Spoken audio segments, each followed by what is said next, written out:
ओम नमो भगवते वासुदेवाय। चतुर्थ अध्याय।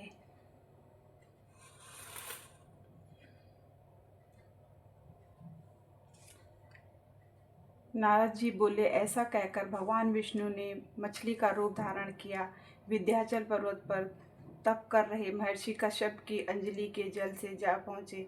महर्षि कश्यप ने दया करके उसे अपने कमंडल में रख लिया। जब उसने बड़ा रूप धारण किया तो उन्होंने उसे कुएं में डाल दिया। जब कुएं में भी न समा सकी तो उन्होंने उसे तालाब में फेंक दिया, और जब वह तालाब में न आ सकी तो उन्होंने उसे समुद्र में डाल दिया। वह वहाँ पर भी बढ़ने लगी। फिर उस मत्स्य रूपी नारायण ने उस शंखासुर को मार डाला। पश्चात शंख को हाथ में लेकर बद्रीवन में आ पहुँचे। बद्री नारायण में आकर उन्होंने सब ऋषि व महर्षियों को बुलाकर आज्ञा दी कि पानी में इधर उधर फैले हुए वेदों को ढूंढो और उन्हें शीघ्र मिलाकर मेरे पास लाओ।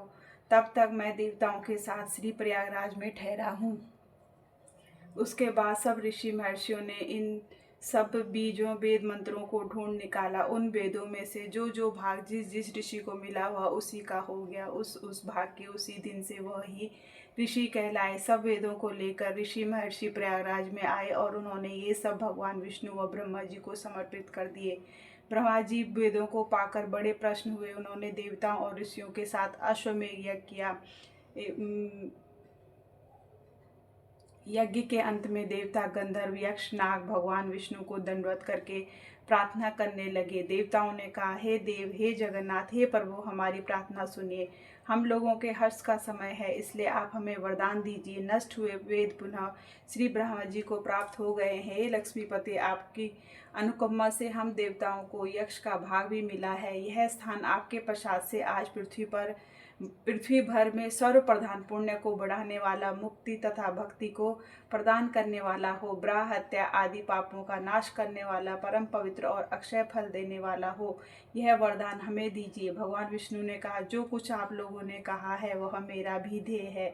जैसा आप लोगों ने कहा कि यह स्थान आज से ब्रह्म क्षेत्र के नाम से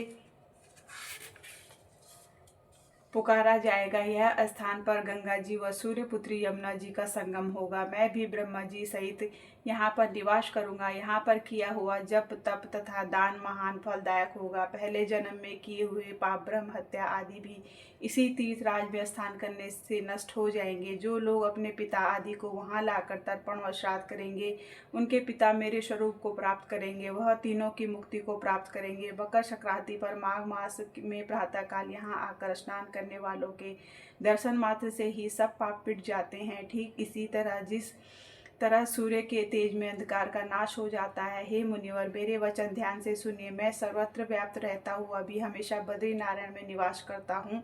सैकड़ों वर्ष तक किसी दूसरे स्थान पर तप करने का जो फल मिलता है वही फल यहाँ एक दिन में मिल जाएगा। जो मनुष्य मेरे इस स्थान बद्रिकाश्रम का दर्शन करेगा वह जीवन मुक्त हो जाएगा और उनके समस्त पाप नष्ट हो जाएंगे। सूत जी बोले, ऐसा कहकर भगवान विष्णु अंतर्धान हो गए और देवता गण भी अपने अंशों को वहीं छोड़कर चले गए। ओम नमो भगवते वासुदेवाय। जय श्री हरि। ओम नमो भगवते वासुदेवाय।